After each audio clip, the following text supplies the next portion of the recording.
வணக்கம் viewers, welcome back to FoneArena Tamil. So ரொம்ப நாளாக நம்ம ரியல்மி கிட்ட இருந்து ஆவலாக வெயிட் பண்ணிட்டு இருந்தோம். என்னது ரொம்ப நாளாக இல்லை சொல்லு. ரொம்ப நாளாலாம் சொல்லக்கூடாது இல்லை. ஏன் மாசம் ஃபோன் விட்றேன்றீங்களா? ஆனால் அதுக்காக நம்பர் சீரீஸ்க்கு விட ரியல்மி 8 ப்ரோ வந்திருக்கு. ஓகே, 6 ப்ரோக்கு அப்புறம் 7 ப்ரோ வந்து ஒரு டவுன் கிரேடு, 7 ப்ரோலேருந்து 8 ப்ரோ ஒரு டவுன் கிரேடு அப்படிங்கிறத பற்றி நம்ம இப்போ தெளிவாக பார்க்கலாம். இவன் அப்படி தான் சொல்லுவான், அதெல்லாம் நம்பாதீங்க. Realme 8 bro unboxing. 7 bro users யாராவது இருந்தீங்கன்னா நீங்களாம் ஜாலியாக இருங்க, என்ஜாய் பண்ண வேண்டிய நாள் இது. நம்ம இப்போ ஏன்னு சொல்லிட்டு வரிசையாக பார்க்கலாம். ஸோ இப்போ 8 ப்ரோ அன்பாக்ஸ் பண்ணுறதுக்கு முன்னாடி ஃபஸ்ட்டு இதோட முக்கியமான விஷயம் என்னன்னா, அந்த 108 MB கேமரா. சரியா? எம்ஐக்கு டஃபா? கண்டிப்பாக கொடுப்பீங்களா? கண்டிப்பாக. எனக்கு இன்னும் நம்பிக்கை இல்லை. சரி, கொடுக்குறாங்களா நம்ம பார்க்கலாம். 50 வாட் சூப்பர் டாட் சார்ஜ். அப்புறம் இதுக்கு முன்னாடி ஏன் 7 ப்ரோக்கு எதுக்கு நீங்கள் 65 கொடுத்தீங்க? அதெல்லாம் கேட்கக்கூடாது, அதுக்காக தான் கேட்லாக் கொடுத்துருக்கோம். சரி, ஓகே. அப்புறம் சூப்பர் ஸ்லிம் அண்ட் லைட்டு, ஆனால் கம்ஃபர்டபுளாக 6.4 inch சூப்பர் அமோலட் ஃபுல். அது சேம் தான், சேம் டிஸ்ப்ளே. அப்புறம் ரிஃப்ரெஷ் ரேட் வேறு ஏதோ Snapdragon 720. அது 720 தான் இதுலேயும் இருக்குது. அப்புறம் ரிஃப்ரெஷ் ரேட் என்ன? 4500 mAh பேட்டரி, அதுவும் இதில் இருக்குது. அப்புறம் ப்ரைஸ் எங்களுக்கு தெரில ப்ரோஸ். சரியா? நீங்கள் இப்போ வீடியோ பார்க்குற நேரத்தில் வந்து ப்ரைஸ்லாம் வந்து அஃபிஷியலாக அனௌன்ஸ் பண்ணியிருந்திருப்பாங்க. இன்ஃபினிட் ப்ளூ கலரா? சரி. ஸோ இப்போது நமக்கு முக்கியமான டிஃப்ரென்ஸ் என்ன அப்படின்னு பார்த்தா, இந்த ஃபோன் வந்து அவங்க முக்கியமாக சொல்ல வேண்டிய விஷயம் அந்த சூப்பர் ஸ்லிம் அண்ட் லைட்டு. இதுக்காக தான் அவங்க டிஃப்ரென்ஸே கொண்டு வராங்க மெயினாக. இன்னொன்று என்னென்னா அந்த 108 MB கேமரா. அது தவிர பாக்ஸ்லேயே பார்த்தீங்கன்னா 50 வாட் சார்ஜிங் சப்போர்ட் இருந்தாலும் பாக்ஸில் 65 வாட் சார்ஜர் தராங்க. இது எந்த எனக்கு தெரியல, இதெல்லாம் வந்து என்ன மாதிரியான ஸ்டண்ட் பார்ப்போம். சார் வேல்யூ ஹெச்ஆர் வந்து 1.193. ஓகே. பாடி சார் வந்து 0.888. ஓகே. ஸோ இதில் இப்போ ஒரு சிலர் யாராவது ரியல்மி ஃபேன்லாம் இருந்தீங்கன்னா உடனே கோச்சிக்காதீங்க. ஃபஸ்ட்டு யோசிக்க ஆரம்பிப்போம், நம்ம எதுக்கு இந்த ஃபோன் வந்திருக்கு, என்ன பர்பஸ், அதை யோசிப்போம். இது நான் 5G ஃபோனாக கிடையாது, 4G ஃபோனு. 5Gலாம் இங்கே யாருக்கும் தேவையில்லை, அதுக்காக நான் பேச வரல. பட் 4G ஃபோன் தான் வந்திருக்கு. 7 ப்ரோலேருந்து 8 ப்ரோக்கு அப்படி என்னையா வித்தியாசம், அதை கண்டுபிடிக்க தான் இங்கே உட்காந்துருக்கு. என்ன வித்தியாசம்? 720G தான், அது சொல்ல முடியாதுல்ல. என்ன அந்த 108 MB மட்டும் தான். சரி, வேற இன்னும் அந்த 108 தவிர வேறு ஏதாவது வித்தியாசம் இருக்குன்னு சொல்லிட்டு இருக்கேன். அதே போலவே கேஸ்லாம் நல்லா தான் கொடுக்குறீங்க. நீங்கள் பாக்ஸில் வந்து நீங்கள் எப்பயுமே ஓரளவுக்கு நல்ல குவாலிட்டியான ஆக்சசரிஸ் கொடுக்குறீங்க. அப்புறம் ஃபோன் பொறுத்த வரைக்கும் ஃபோனோட பில்டு குவாலிட்டி நல்லா தான் இருக்குது. வளைச்சி பார்த்தாலாம் உடையாது போல். வளைச்சி பார்க்குற அளவுக்கு தெரியல, வளைச்சிலாம் பார்க்க வேணாம். ஆனால் இங்கே முக்கியமான விஷயம் என்ன தெரியுமா, இந்த ஃபோனை பொறுத்த வரைக்கும் டேர் டு லீப் டிசைன் நல்லா இருக்கு. இது அப்படியே உனக்கு இந்த டிசைன், இந்த ஃப்ராஸ்டட் டிசைன் பார்த்தா என்ன தோணுது? இந்த Oppo F19 அதேதான், அந்த மாதிரி தான் இருந்துச்சு. ஆமாம், பார்த்த உடனே அப்படி தான் இருந்துச்சு. ஸோ நல்லா தான் இருக்கு. இந்த டாக்டர் லிப் மட்டும் இது அதில் கொஞ்சம் சாஃப்டாக இருந்துச்சு, இதில் கொஞ்சம் ஹார்டாக இருக்குது, அவ்வளோதான். லுக்கு தரமாக இருக்கு, லுக்கு சூப்பராக இருக்கு. இப்போது லுக்கு சூப்பராக இருக்கு. அது தவிர எடுத்ததுமே இந்த ஃபோனை பார்க்கும்போது என்ன டிஃப்ரென்ஸ் தெரியுமா தெரியுது? நார்மலாக நான் வந்து ஸ்க்ரீன், அதாவது ஃபோனை லாக் பண்ண ட்ரை பண்ணும்போது ஸ்க்ரீன்ஷாட் எடுக்கிற மாதிரியான ஒரு ஃபார்ம் ஃபேக்டரில் 7 ப்ரோ இருந்தது. ஸோ XT காலத்துலேருந்து அப்படி தான் இருக்குது. ஆமாம், இல்லையா? சரி, இப்போ அது வந்து என்ன சூப்பர் அமோலடா எல்சிடியா? சூப்பர் அமோலட் தான். இதே ஃபோன் தான்ப்பா. இதில் 90 ஹெர்ட்ஸா 120 ஹெர்ட்ஸ் அதுவும் கிடையாது, 60 ஹெர்ட்ஸ் தான். இதுவும் 60 ஹெர்ட்ஸ் தான். இதுவும் ஃபுல் HD பேனல் தான். இதுவும் ஃபுல் HD பேனல் தான். இதுவும் சூப்பர் அமோலட் தான். இதுவும் சூப்பர் அமோலட் தான். காம்படிஷனுக்காக அந்த 108 கொடுத்துருக்காங்க, அவ்வளோதான். 108 கொடுத்துருக்காங்க, மற்றபடி இதெல்லாம் டவுன் கிரேடாக இருக்குது. அப்புறம் ஸ்டீரியோ ஸ்பீக்கர் இருக்கா? கிடையாது. இதில் ஸ்டீரியோ ஸ்பீக்கர் இருக்குது. இப்போ என்ன சொல்ல வரீங்க, என்னதையா சொல்ல வரீங்க நீங்கள்? சரி, அடுத்து பாக்ஸ் கண்டென்ட்லாம் வா. ஏண்டா அதான் பாக்ஸ் கண்டென்ட் எல்லாருக்கும் தெரிஞ்ச விஷயம் தான். என்ன A to C கேபிள் இருக்கு, நல்ல கேபிள், குவாலிட்டியான கேபிள், ஹை ஆம் கண்டக்ட் பண்ணக்கூடிய ஒரு cable. Okay, super dot 65 watt charger உள்ள கொடுத்துருக்கீங்க. ஆனா இந்த போன் எடுத்துக்க போறது 50 வாட். ஸோ இதெல்லாம் ஓகே. அதே மாதிரி போன் வந்து லைட்டா இருக்கு. கொஞ்சம் எந்த அளவுக்கு லைட்டா இருக்குன்னு கேட்டீங்கன்னா, 7 ப்ரோல இருந்து இது வந்து ஒரு 6 கிராம் 7 கிராம் வெயிட் கம்மின்னு நினைக்கிறேன். ஓகேயா? ஆனா என்ன கொஞ்சம் ஸ்லிம்மா ஃபீல் ஆகுது ஃபார்ம் ஃபேக்டர் வைஸ். ஆனா அந்த ஸ்லிம்னஸே என்ன தெரியுமா பிரச்சனை, கொஞ்சம் ஷார்ப்பா இருக்கு கார்னர்ஸ். இது வந்து அந்த மாதிரி ஷார்ப்பா இல்லை. அது வழுக்கும், இது வழுக்காது. வழுக்கிறதுக்கு இங்கே என்ன வேலை இருக்கு? என்னங்க ஐயா நீங்க கம்பு சுத்தணும்னா இஷ்டத்துக்கு சுத்துறதா? ஆமா. ஸோ இப்போ இதுல இருந்து என்ன சொல்ல வரோம்னா, எக்ஸ்டர்னல் அப்பியரன்ஸ் இந்த மாதிரியான ஃபேக்டர்ஸ்லாம் வச்சு பார்க்கும்போது 7 ப்ரோ யூசர்ஸ் யாராவது இருந்தீங்கன்னா என்ஜாய். உள்ள வேற என்ன டிஃபரன்ஸ் இருக்குன்னு பார்க்கலாம். ஏன்னா இன்னும் நம்ம இதுதான் ரியல்மி Y1 தான் ஓடுது இதுல. ஆனால் அதில் 2 அது எப்படி இருக்குன்னு பார்க்கலாம். ஸோ ஃபோனை கான்ஃபிகர் பண்ணியாச்சு. பண்ணதுக்கப்புறம் Realme 8 Pro. ஆமாம், இந்த ஃபிங்கர் பிரிண்ட் சென்சர் எப்படி வேலை செய்யுது ஃபர்ஸ்ட் எடுத்து வந்து பார்த்துடலாம். So double tap to sleep இருக்குது, டபுள் டேப் டு வேக் இருக்குது. ஸோ வேக் ஆகுங்க, ஓகே கைவிங்க. ஸோ இதெல்லாம் ஃபாஸ்ட்டாக இருக்குது, இதெல்லாம் கெத்து பண்ணியிருக்காங்க. ஸோ அந்த ஸ்க்ராட்ச் கார்டும் அதே மாதிரி எப்பயும் அவங்க கொடுக்குற மாதிரி திக்காக இருக்குது. இருந்தாலும் நம்ம ரிமூவ் பண்ணிடலாம். எதுக்குன்னா இதுலேயும் எனக்கு ஒரு சந்தேகம் இருக்குது. என்ன டிஸ்பிளே எப்படி இருக்கு? அப்படி இல்ல வேற ஏதாவது? அப்படி இல்லை, எனக்கு என்ன ப்ராப்ளம்னா 1000 nits இவங்க கிளைம் பண்ணுறாங்க. ஸோ இதில் நான் வந்து ஆட்டோ பிரைட்னஸ் எனேபிள் பண்ணிக்கிறேன். அதே சமயம் இதுலேயும் நான் ஆரம்பிச்சிட்டா யார்ட்டு கம்பாரிசனா?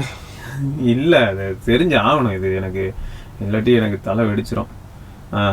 ஆட்டோ பிரைட்னஸ் எனேபிள் பண்ணியிருக்கேன். சரியா, ரெண்டுலேயும் ஒரே வால்பேப்பர் தான் வச்சுருக்கேன். எது பிரைட்டாக இருக்குது? சரியா, எது பிரைட்டா இருக்கு? இது வந்து 7 Pro, லெஃப்ட்ல இருக்கிறது வந்து 8 Pro. இதுல இன்னொன்னு என்னன்னா 8 Pro அவங்க என்ன சொல்றாங்கன்னா பீக் பிரைட்னஸ் அப்போ 1000 nits வரைக்கும் போகும்னு சொல்றாங்க. ஸோ இப்போதைக்கு வந்து பீக் பிரைட்னஸ் எல்லாம் போகலன்னு வச்சுக்கோங்களேன். பட் நம்ம வந்து இன்டெப்தா என்ன பண்ணலாம்னா 8 Proவையும் 7 Proவையும் தனியா கம்பேர் பண்ணி பார்க்கலாம். இது எதுக்காக பண்றேன்னா ஆல்ரெடி 7 Pro வச்சிருக்கிறவங்க நீங்க வந்து அடுத்து ஒரு 8 Pro வந்துருச்சுன்னு நினைச்சு வருத்த பண்ணுமா வேண்டாமா அப்படிங்கிறதுக்காகவும், அது மட்டும் இல்லாம 7 Proவோட பிரைஸ் டிராப் ஆகும்ல, அப்போ ஸ்டாக் கொஞ்சம் இருக்கும் பாத்தீங்களா, அந்த ஸ்டாக்கை வாங்கலாமா வேண்டாமாங்கிற டிசிஷனும் நம்ம எடுக்க முடியும். ஸோ இப்போ அடுத்த விஷயம் என்னன்னு பார்த்தீங்கன்னா touch sampling rate 180 Hz. So இது கிட்டத்தட்ட iQOO 3 மாதிரி இல்லையா, டச் சாம்பிளிங். ஆமாம், ஓகே. ஸோ அபவுட் ஃபோன் போனோம்னு வச்சுக்கய்யா, Android 11 out of the box. Super. So இது வந்து ஒரு அட்வான்டேஜ். ஏன்னா இப்போ நார்மலாக 7 Pro யூசர்ஸ்லாம் பார்த்தீங்கன்னா இப்போ தான் ரிசீவ் பண்ணுறாங்க, பட் ஒரு சிலர் பக் இருக்குங்கிறாங்க. ஸோ இந்த மாதிரியான ஃபேக்ட்ஸ்லாம் இருக்குது. ஓகே, ஸோ இது இருக்குது. அப்புறம் February செக்யூரிட்டி பேட்சில் இருக்குது. So 128 GB 8 GB storage, 720G powered தான். ஓகே. ஸோ அதுவும் நம்ம வந்து என்ன பண்ணலாம்னா எய்டா இங்கே இன்ஸ்டால் பண்ணிட்டு, ஓகே, அதே சமயம் நம்ம கேமராவுக்கு ஒரு டூர் போயிட்டு எய்டா அப்புறம் DRM அப்புறம் கேமரா API இதெல்லாம் இன்ஸ்டால் பண்ணிட்டு கேமரா டூர் கேமரான்னு மட்டும் போட்டால் வராது இல்லை, API. சரி, ஓகே வரும். சரி, இப்போ நம்ம கேமரா டிபார்ட்மெண்ட்குள்ள போகலாம். கேமரா டிபார்ட்மெண்ட்குள்ள போகலாமா? கண்டிப்பாக போகலாமா? Main camera 108 MB. ஸோ இதுதான் எக்ஸ்பீரியன்ஸ் பெரிய வித்தியாசம் இல்லையா? 108 MB HM2 சென்சார் எப்படி பெர்ஃபார்ம் பண்ணுதுன்னு கண்டிப்பாக பார்க்கலாம். Okay, 6P lens. அடுத்து வந்து 8 MB ultra wide angle. Okay, 2 MB macro, 2 MB BMW black and white. Okay. So இந்த அல்ட்ரா வைடு 8 MB இதுதான் மார்க்கெட்டில் நிறைய பேர் யூஸ் பண்ணுற அதே சென்சார் தான் நினைக்கிறேன். ஆமாம். ஸோ இந்த 1X பொறுத்த வரைக்கும் நமக்கு வந்து 108 MB கேமரா வேறு. ஓகே, எப்படி இருக்குது? அல்ட்ரா வைடு செம்ம வைடாக இருக்குது. அது மட்டும் இல்லாமல் இந்த 108 MB சென்சார் வந்து சீரியஸாகவே வைடாக இருக்குது. இது எந்த அளவுக்கு வைடாக இருக்குன்னா இதுக்கு முன்னாடி இந்த 7 Proவோட 64 MB கேமராவோட இது செம்ம வைடாக இருக்குது. அப்புறம் 3X அப்படியே டிஜிட்டல் ஜூமுக்கு கொடுத்து வச்சுருக்காங்க. 5X ஜூம் வரைக்கும் போகுது. மேக்ஸிமம் எவ்வளோ ஜூம் போகுதுன்னு பார்ப்போமா? மேக்ஸிமம் 20X வரைக்கும் போகுது. ஸோ அவ்வளோ ஆப்ஷன்ஸ் இருக்குது. அதேமாதிரி AI வேணால் எனேபிள் பண்ணிக்கலாம். ஸோ குரோமா பூஸ்ட் மாதிரி தான் அது. ஸோ HDRம் ஆன் பண்ணணும்னா ஆன் பண்ணிக்கலாம். நம்ம வந்து மேக்ஸிமம் என்ன பண்ணலான்னா சாம்பிள் இங்கே நம்ம சாம்பிள் அட்டாச் பண்ணுறோம்ல, அது இதெல்லாம் டிசேபிள் பண்ணி டிஃபால்ட்லேயே வரட்டும். அப்புறம் வீடியோலேயே நம்ம AI வேணால் எனேபிள் பண்ணிக்கலாம், வீடியோ குவாலிட்டி இம்ப்ரூவ் பண்ணுறதுக்கு, அதாவது டிம்மான சுச்சுவேஷனுக்கு. அது மட்டும் இல்லாமல் portrait effect, so depth effecting இதையும் நம்ம தேவையான யூஸ் பண்ணிக்கலாம். அப்புறம் ஃபில்டர்ஸ் இருக்குது, அப்புறம் சூப்பர் ஸ்டடி மோட் இருக்குது. ஸோ இது தவிர வந்து நம்ம என்னென்னா ஃப்ரண்ட் கேமராவில் 16 MB ஃப்ரண்ட் கேமரா வேறு லெவலில் தான் இருக்குது. நைட் மோடில் ஃப்ரண்ட் கேமரா அப்படியே பக்கா. ஸோ அந்த அனிமேஷன்லாம் சூப்பராக இருக்குது. வீடியோவில் நம்ம வீடியோ ரெசல்யூஷன் சொல்லுவேன் 4K 30 FPS 1080p 60/30. இதில் வந்து UIS மேக்ஸ் வீடியோ ஸ்டெபிலைசேஷன்லாம் இருக்குது. ஓகே. ஸோ இதில் வந்து ultra wide lenses not supported அப்படின்னு அழகாக மென்ஷன் பண்ணிட்டாங்க. ஸோ நீங்கள் 1080pயில் வந்து 30 FPS தான் எடுக்க முடியும் நார்மலாக டிஃபால்ட்டாக எல்லா அதாவது மீதி 2 பிரைமரி ஆஸ் வெல் அல்ட்ரா வைடில். அல்ட்ரா வைடில் 1080p எடுக்கணும்னா 30 FPS தான் எடுக்க முடியும், 60 FPS எடுக்க முடியாது. 4K எடுக்கிறது வந்து பிரைமரி சென்சார் தான் எடுக்க முடியுமா? 30 FPS தான். அப்படியா? அதுவும் பிரைமரி மட்டும்தான் இல்லையா? ஆமாம், அல்ட்ரா வைட காணும் பார்த்தீங்களா? ஸோ இந்த மாதிரி தான். ஸோ இங்கே நம்ம ஆனால் இந்த அல்ட்ரா நைட் ஸ்கேப் வீடியோலாம் இருக்குது. அப்படியா? ஆமாம். அப்புறம் இதுவும் ஜாலி தான். அடுத்து டியூவல் வியூ வீடியோ இருக்கு. எங்கடா பேர் என்டர் பண்ற ஆப்ஷன்? பேர் எங்க? பேர் வாட்டர் மார்க்கா இருக்கு. ஃபேட் கைஸா? வை FoneArena தமிழ் கைஸ். ஓ எப்படி? ஓஹோ. ஆமாம். ஸோ அட்வான்ஸ்டுள்ள போனால் ஃப்ளிப் செல்ஃபி இந்த மாதிரியான ஆப்ஷன்ஸ்லாம் இருக்குது. ஷூட்டிங் மெத்தட்ஸ்குள்ளே போனால் டச் சரி ஓகே நம்ம கேமரா சாம்பிள்ஸ் அட்டாச் பண்ணிடுவோம். ஓகே, ஸோ இப்போ கேமரா சாம்பிள் அட்டாச் பண்ணுறதுக்கு முன்னாடி நான் முக்கியமான ஒரு விஷயத்தை சொல்லிடு. என்னன்னா இந்த ஃபோன் வாங்குறதுனால இப்போ சவுண்ட் ப்ரோ யூசர் கிட்ட இல்லாத ஒரு விஷயம் இங்கே இருக்குது அப்படின்னா இதுவும் ஒன்று ஸ்டாரி மோட். இந்த ஸ்டாரி மோட்ல என்னன்னா ஸ்டாரி மோட்ல வீடியோவும் எடுக்கலாம். ஸோ இதெல்லாம் எப்படி இருக்குது அப்படிங்கிறத நம்ம ரிவ்யூவில் பார்க்கலாம். ரைட்டா, இப்போ நம்ம கேமரா சாம்பிள் பார்ப்போம். ஓகே, ஸோ கேமரா சாம்பிள் பார்த்துருப்பீங்க எப்படி இருந்தது. இப்போ ஐடாவில் போவோம், பெரிய சேஞ்ச் எதுவும் கிடையாது. இதுக்கு முன்னாடி இந்த எஸ், ஸோ 8GB ரேமில் வந்து 3.2 GB வந்து இப்போ யூசர் அவைலபிளாக இருக்குது. அது தவிர வந்து 720G தான் இதில் யூஸ் பண்ணியிருக்காங்க. ஸோ 8nm சிப் தான், 64 bit processor. So 2.3 GHz prime கோர்ஸும், அப்புறம் ஹெக்ஸா கோர் வந்து உங்களுக்கு ஐடலாக இருக்கும்போது பவர் கன்சம்ஷன் கம்மியாக இருக்கிறதுக்காக. அப்புறம் 6.43 இன்ச்சு ப்ரைமரி டிஸ்பிளே, அதாவது மெயின் டிஸ்பிளே. இதில் வந்து 409 dpi இருக்குது. 60Hz பேனல் தான் இது. ஓகே, DRM இன்ஃபோ போகணும்னா நமக்கு இதுலேயும் வந்துடும். Supported refresh rate 61. நல்லா இருக்கு, இது வித்தியாசமாக இருக்கு. அப்புறம் HDR10 HDR10+ HLG இருக்கான் போடு. அப்போ இது எப்படின்னு சொல்லிட்டு நம்ம யூடியூப்ல பார்த்தா தெரிஞ்சிடும். சர்டிஃபிகேஷன் வந்து L1 கொடுத்துருக்காங்க. ஸோ இதுக்கு முன்னாடி இந்த ஃபோனை நம்ம கான்ஃபிகர் பண்ணும்போது என்னெல்லாம் இன்ஸ்டால் ஆயிருக்கு அப்படின்னு பார்த்தா ரியல்மியோடது, சோலூப்பு, அப்புறம் Amazon, Flipkart, Facebook, Snapchat, Google lens, இந்த மாதிரியான விஷயங்கள்லாம் ஆல்ரெடி ப்ரீ இன்ஸ்டால்டாக வருது. இதெல்லாம் அன்இன்ஸ்டால் பண்ண முடியுமா அப்படின்னு பார்த்தீங்கன்னா நீங்கள் பண்ணிக்கலாம். ஓகே, கஸ்டமைஸ் பண்ணுறதுக்கான ஆப்ஷன் மாதிரி காட்டுறாங்க. ஸோ இதெல்லாம் அன்இன்ஸ்டால் பண்ண முடியுமா? ஸ்னாப்சாட்டு என்ன பண்ணுற, அன்இன்ஸ்டால் போகுது. ஸோ இந்த ஃபேஸ்புக் தான் பைபிள் முதல்ல அடித்து துரத்துங்க. ரைட்டு. ஸோ இப்போ camera two API okay, raw support இருக்கு. சரியா? ஸோ இதெல்லாம் தான். இப்போது நம்ம வந்து யூடியூப்பில் வால்யூம், அதாவது நான் ஆல்ரெடி ஓப்பன் பண்ணி வச்சிருந்தேன் ஃபேடு. எதுக்குன்னா அதையும் நான் சொல்கிறேன். ஸ்டீரியோ கிடையாது இல்லை, அதுக்கு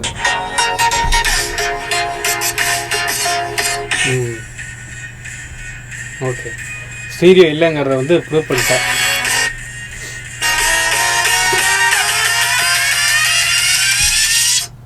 இதுவே என்ன என்ன என்னடா, சரி அதான் இருக்குன்னு தெரிஞ்சு வச்சு விடு. ஏய் இல்லப்பா, சரிதா?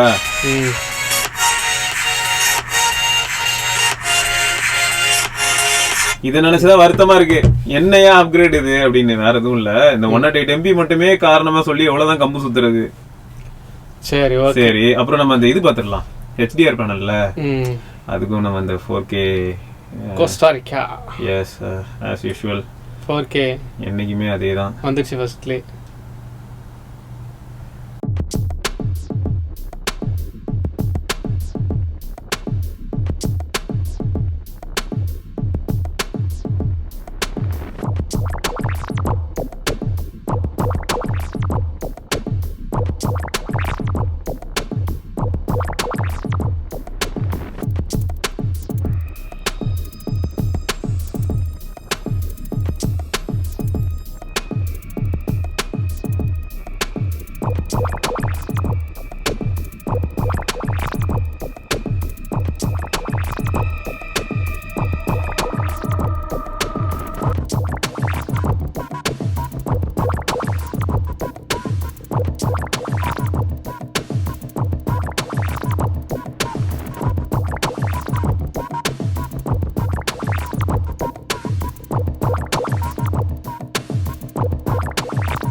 Realme 8 Pro 4K 30 FPS video தான் நீங்கள் இப்போ பார்த்துட்டு இருக்கீங்க. எப்படி இருக்குது?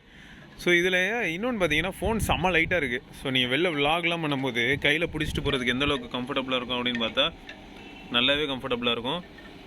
ஸோ ஃபோக்கஸ்லாம் பக்காவாக இருக்குது. எப்பயுமே கொஞ்சம் லைட்டாக ஃபோன்ஸ் இருந்ததுனாலே கம்ஃபர்ட் சூப்பராக இருக்கும். ஸோ அந்த வகையில் பார்க்கும்போது இந்த ஃபோன் வந்து செம்ம லைட்டாக ஃபீல் ஆகுது கையில். அந்த வெயிட் டிஸ்ட்ரிபியூஷன்லாம் பக்காவாக இருக்குது. ஸ்டெபிலைசேஷன் ஓகேயா, 4Kக்கு எப்படி இருக்குது, ஆடியோ குவாலிட்டி நல்லா இருக்கா, டீட்டெயில்ஸ் 1080p 30fps அல்ட்ரா ஒயிடில் எடுத்துக்கிட்டு இருக்கேன். ஸோ ஸ்விட்சிங் பிட்வீன் சென்சார்ஸ் பாசிபிள் கிடையாது. ஸோ அல்ட்ரா ஒயிடில் எடுக்கிறீங்கன்னா அல்ட்ரா ஒயிடில் தான் இருக்கும். இதுலேருந்து நீங்கள் அப்படியே ப்ரைமரி சென்சார் அப்படிலாம் மூவ் பண்ண முடியாது. 1080p 30fps சாம்பிள் தான் இது. அல்ட்ரா ஒயிட் நல்லா ஸ்டேபிளாக இருக்கா, பக்காவாக இருக்கா, டைனாமிக் ரேஞ்ச் எல்லாம் நல்லா இருக்கா. நிறைய ஃபோன்ஸ் வந்து 1080p 60fpsல சொதப்ப ஆரம்பிச்சிடும். எந்த விதத்துலன்னா ஸ்டெபிலைசேஷனில் ரொம்ப கேவலமாக இருக்கும். ஸோ இது எப்படி இருக்குன்னு பார்க்கலாம். 1080p 60fps அவுட்புட் தான் இது. ஸோ கலர்ஸ் எப்படி இருக்குது, ஸ்டெபிலைசேஷன் எப்படி இருக்குது, ஃபோக்கஸ் பக்காவாக இருக்குல்ல. ஸோ எவ்வளோ தூரம் ஜூம் பண்ண முடியுதுன்றதையும் நம்ம பார்க்கலாம். அப்படியே போயிட்டு அந்த பில்டிங் மேலே ஏர்டெல்னு இருக்குல்ல போவோம். 2.3.4.5 6 7 8 9 10 10x வரைக்கும் ஜூம் பண்ண முடியுது. பக்கா. ஸோ நல்ல விஷயந்தான். ஃப்ரண்ட் கேமராவில் போர்ட்ரேட் வீடியோ எப்படி இருக்குது? போர்ட்ரேட் வீடியோ நிறைய பேர் கொடுக்கவே மாட்டுறாங்க. சாம்சங்லாம் எடுத்துக்கோங்களேன், 25,000 ரூபா கொடுத்து A52 வாங்கினாலும் அதில் போர்ட்ரேட் வீடியோ இருக்கிறது இல்லை. அப்படியே போர்ட்ரேட் வீடியோ இருந்தாலும் அவங்க ஃபோனில் மேக்ஸிமம் ரியர் கேமராவில் தான் இருக்குது. ஸோ ஃப்ரண்ட் கேமராலாம் கொடுக்கறது இல்லை. பட் கொடுக்குற ஒரு சிலர்கிட்ட நம்மக்கிட்ட, அதாவது இப்போ கொடுக்குற ஒரு சில பிராண்ட்ஸ் கிட்ட என்ன பிரச்சனை இருக்குது அப்படின்னு பார்த்தா ஸ்டெபிலைசேஷன். ஸோ இது எப்படி இருக்குது, நல்லா இருக்கா? சூப்பர் ஸ்டடி மோட் எனேபிள் பண்ணியிருக்கேன். ஃப்ரண்ட் கேமராவுக்கு சூப்பர் ஸ்டடி மோட் எனேபிள் பண்ணியாச்சு. ஸோ எந்த அளவுக்கு நல்லா இருக்குது. அது மட்டும் இல்லாமல் வாட்டர் மார்க் சூப்பராக இருக்குது ப்ரோ. ஃபோட்டோஸில் எல்லா இடத்துலையுமே ரியல்மி அப்படின்னு இருக்குது, வீடியோலையும் இருக்குது. ஸோ தேவைன்னா யூஸ் பண்ணிக்கலாம். இப்போ சாம்பிள்ங்கிறனால நமக்கு இது ரொம்ப யூஸ்ஃபுல்லாக இருக்கும். ஏன்னா என்ன ஃபோனில் எடுக்கிறோங்கிறது நம்ம தெளிவாக சொல்ல முடியும். பட் வீடியோவில் வாட்டர் மார்க்குங்கிறது வந்து மற்ற எல்லா இடத்துலையும் தேவைப்படுமாங்கிறது சந்தேகம் தான். பட் கஸ்டம் நேம் நம்ம வைக்கலாம் பார்த்தீங்களா, அது அக்செப்டட். டிவைஸ் டீட்டெயில்ஸ் இதெல்லாம் வந்து சம்டைம்ஸ் இரிட்டேட்டிங்காக இருக்கலாம். Dual view video. So dual view video எடுக்கும்போது நம்ம என்ன பண்ணலாம்னா ரியர் கேமராவில் நம்ம ஜூம் கண்ட்ரோல் பண்ண முடியும். ஸோ நீங்கள் இப்போ பார்த்தீங்கன்னாலே தெரியும். பட் இந்த மோட் வந்து நல்ல வரவேற்கத்தக்க ஒரு மோட் தான். ஓகே, ஸோ HDR வீடியோ போனாலே நம்மளுக்கு எப்பயுமே டிஸ்பிளே லைட்டாக பிரைட் ஆகிடுது இல்லை? ஓகே, ஸோ 1080p 60fps வேறு லெவலில் இருக்குது. ஓகே, HDR தான் இல்லையா, நல்ல பேனல் சூப்பராக இருக்குது. ஸோ இப்போ பேசிக்காக நம்ம அந்த realme 2.0 இருக்குல்ல, என்னென்ன சேஞ்சஸ் இருக்குன்னு பார்ப்போம். ஃபர்ஸ்ட் லேஅவுட்லேயே கொஞ்சம் சேஞ்சஸ் தெரியுது. இந்த டிரான்ஸ்பரன்சி இந்த மாதிரியான விஷயங்கள்ல வந்து சேஞ்சஸ் தெரியுது. அது தவிர வந்து நமக்கு வந்து டிஸ்பிளேக்குள்ளே போனோம்னா கண்டிப்பாக நிறைய டிஃப்ரென்ஸ் இருக்கணும். பர்சனலைசேஷனு, அப்புறம் home screen, lock screen layouts, இந்த மாதிரியான ஏரியாஸில் app animation speed, double tap to lock screen magazine இதெல்லாம் கொடுங்க. Always on display. ஆல்வேஸ் ஆன்ல என்ன இருக்கும்? டேட்டு, நோட்டிஃபிகேஷன், பேட்டரியா, அவ்வளோதான் இருக்கா? அவ்வளோதானா? அந்த ஃபோட்டோ இதெல்லாம் இல்லையா? அதெல்லாம் மேபி வரும்னு நினைக்கிறேன்ல, அப்டேட்டில் வரலாம். ஆமாம், இப்போ தானே வந்திருக்கு, ஒன்றுனா வரும் போல இருக்கு. ஸோ ஃபீச்சர் வைஸ் பார்த்தீங்கன்னா கொஞ்சம் ரீஃபைன்மெண்ட் ஃபீல் ஆகுது. அது realme 2.0ல அதனால கொஞ்சம் சேஞ்சஸ் தெரியுது. இந்த செட்டிங்ஸ்ல இருக்கக்கூடிய ஆர்டர்ஸே கொஞ்சம் மாறின மாதிரி இருக்கு, ஜம்பிள் ஆன மாதிரி இருக்கு. ஸோ நம்ம டீப்பா என்ன பண்ணலாம்னா சைட் பை சைடு வச்சு நம்ம கம்பேர் பண்ணி பார்க்கலாம். ஒரு வீடியோல சின்னதாக ஒரு கிளிப்பு எதுக்கு என்ன மாதிரியான இம்ப்ரூவ்மெண்ட்ஸ் இருக்கு இல்லை அப்படிங்கிறத நம்ம பார்க்கலாம். ஸோ இதை தொடர்ந்து அடுத்த வீடியோவில் சந்திப்போம். அது வரைக்கும் சிவபரணி, தேங்க்ஸ் ஃபார் வாட்சிங். மறக்காம சப்ஸ்கிரைப் பெல் ஐகானையும் ப்ரெஸ் பண்ணுங்க. அது மட்டும் இல்லாமல் 8 Pro பற்றி நாங்கள் இவ்வளோ நேரமாக எங்கள் கருத்துக்களை சொன்னோம்ல, இதில் ஏதாவது தப்பு இருக்கா நீங்களே நியாயமாக கீழே கமெண்ட்ல சொல்லுங்கள்.